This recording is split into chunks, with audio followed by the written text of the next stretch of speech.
You're listening to The Marne Report. Well, hey, Fort Stewart, Hunter Army Airfield, Molly here with your latest edition of the Marne Report Podcast. And today I am joined by my friend and teammate, Ms. Dina McCain. She is the Community Relations Chief here with Fort Stewart Garrison Public Affairs. Thank you so much for being on this show with me, Dina. I'm excited. Thanks, Molly. So what I really want to talk to you today about is your awesome program, because we just came off this past week of two really super cool and fun installation tours. And I know that that's just one part of your program that we do. So I would love it if you could tell the whole world about what your program has to offer and how people can get involved. Absolutely. So we did just come off two really amazing tours. The first one was our fall cemetery tour.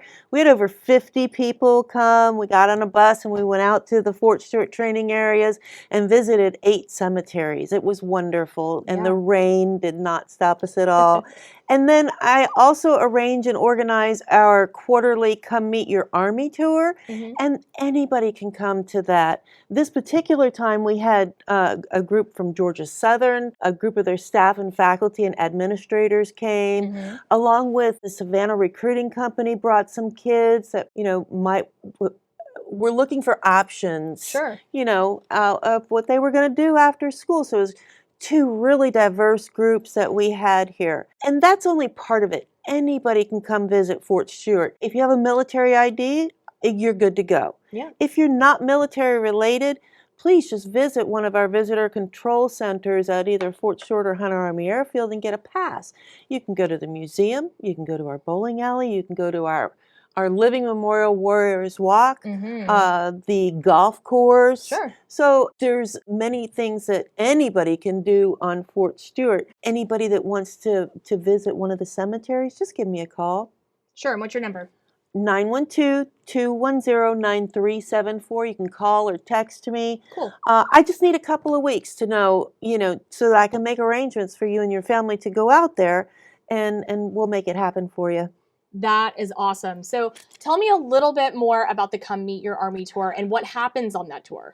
It's exciting. So we just started this last summer, and it's all Garrison led. And we go to the museum and we get the history there. Sure. Then we get a chance to go to the engagement skills trainer. We do a windshield tour that takes us all around the installation out to the Holbrook Pond Recreation Park area, and just let people know exactly what Fort Stewart and the 3rd Infantry Division do here. Sure. One thing that I really like about that tour is it really gives those folks in our community that maybe are not affiliated with the Army whatsoever a glimpse behind the gates to see what's going on, so, they can better advocate for the things that we do on Fort Stewart. They can come back and enjoy those fun opportunities that we do have for our community members.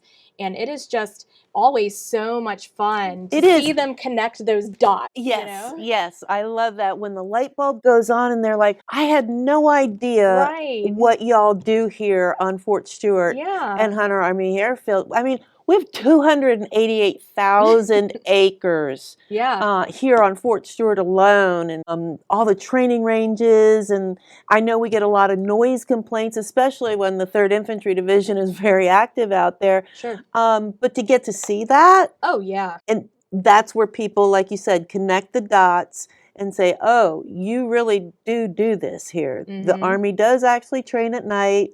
Makes noise, and I mentioned the cemeteries before. We have 55 cemeteries here on Fort Stewart, and each one of those cemeteries represents a community that flourished here before Camp Stewart was established here. Sure. So the Army has said to all the people that have ancestors out there, we will take care of this for you. And you always have the opportunity to visit. Yeah. And that's part of my job. And one of the most rewarding is to connecting families with their ancestors who used to live here. Sure. And that's also just such a really great history lesson for anybody that lives in the area, just to know even how cities like Hinesville and Richmond Hill, all of our areas were established truly from the families that used to reside on the Fort Stewart land, Yeah. and then they relocated after the Army came in 1940, right? Uh-huh. Yeah, I mean, that's so cool. So it's not just,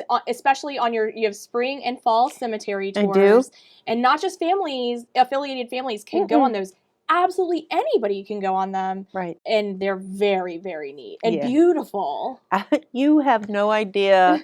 I mean, a non-affiliated person, I mean, I know our soldiers are very well acquainted with the training areas out there, but it is absolutely gorgeous, serene, and you just get out under the live oaks and the longleaf pines, and it's beautiful. And to just stand there and imagine, what it was like 100 years ago is incredible. Yeah, and you partner with the installation's cultural resources team, right?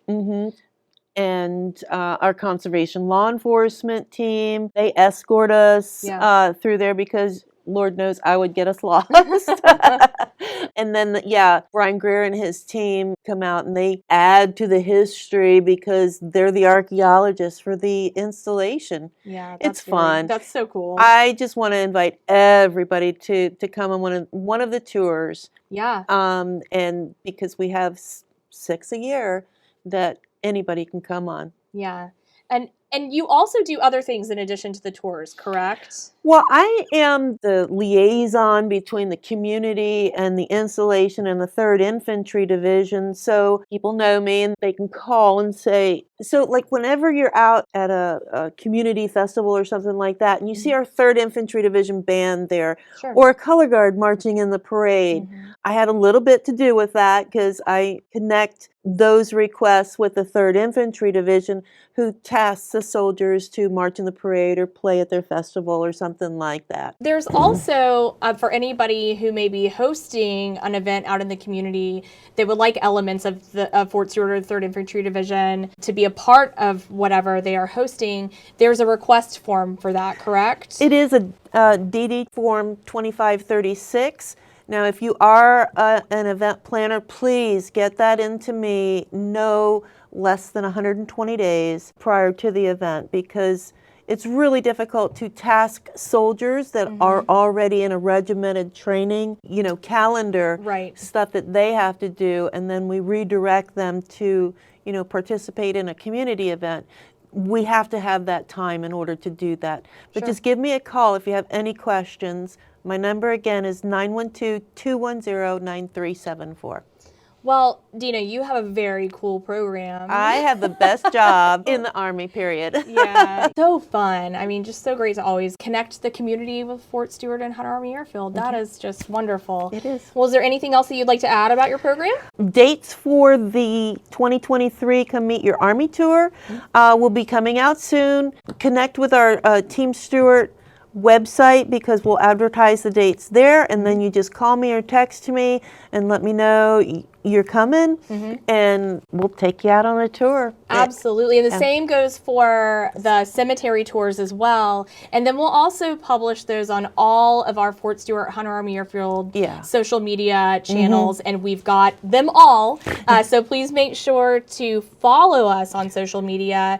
Keep tabs on that home.army.mil/Stewart website. And we would love to see your faces out and about on these tours and out in the community when we participate with you all as well. Absolutely. It's a lot of fun. Come join us sometime. All right. Well, thanks so much for being on the show with me today, Dina. Thanks. This is Molly, and that is it for this week's Marne Report. We will talk at you again next week. We're signing off. The Armed Forces Disciplinary Control Board advises and makes recommendations to the Senior Commander on matters concerning eliminating conditions which adversely affect the health, safety, welfare, morale, and discipline of the Armed Forces. Soldiers and family members may present concerns with establishments to the Board. The Board may then take action for the establishment to remediate any areas of concern, or they may be added to the off-limits establishment list. For more information or to present matters, contact us directly at the Directorate of Emergency Services.